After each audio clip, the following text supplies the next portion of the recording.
Philadelphia Board of Elections processed hundreds of thousands of mail-in ballots with zero civilian oversight or observation. The mail-in ballots were handled, processed, opened, and counted in Hall F of the Convention Center. Hall F is a vast room, approximately 350 feet by 350 feet. That's about 120,000 square feet. The Board of Elections erected a fence approximately 50 feet into the hall that ran the length of the room. All observers were corralled behind the fence. More than 100 board workers processed and opened mail-in ballots on the other side of the fence. These masked workers were arranged throughout the 120,000 square feet at a distance from the observers of about 10 feet to more than 200 feet away from us.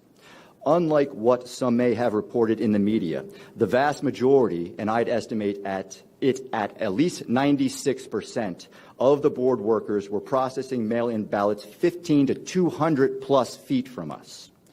Due to the distance of the workers from the erected fences, it was impossible for me or any observer to see what the workers were doing with any type of specificity.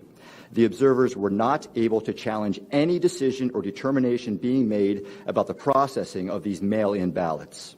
No civilian oversight over hundreds of thousands of mail-in ballots, zero opportunity for observers to observe, challenge, or inspect the mail-ins being opened. I find this to be an issue and to be irregular. Beginning of the chart where there's a circle, it says on election day. What that indicates is there is a spike in loaded votes, 337,000 plus or minus of some votes that were added in there in one big batch. So that was an anomaly in the reporting. Normally you would expect to see a smooth curve going up, not any big spikes. That's kind of what Greg was talking about, the anomalies of loading and uploading those votes. So that big spike that occurs there is a prime indicator of fraudulent voting. And that's 604,000 votes in 90 minutes, is that right? Correct. This is 337 votes, 337,000 votes in that in that period of time. Yes. And when you look at this entire curve with all these spikes, can you calculate how much of a vote that accounted for Biden and how much for Trump?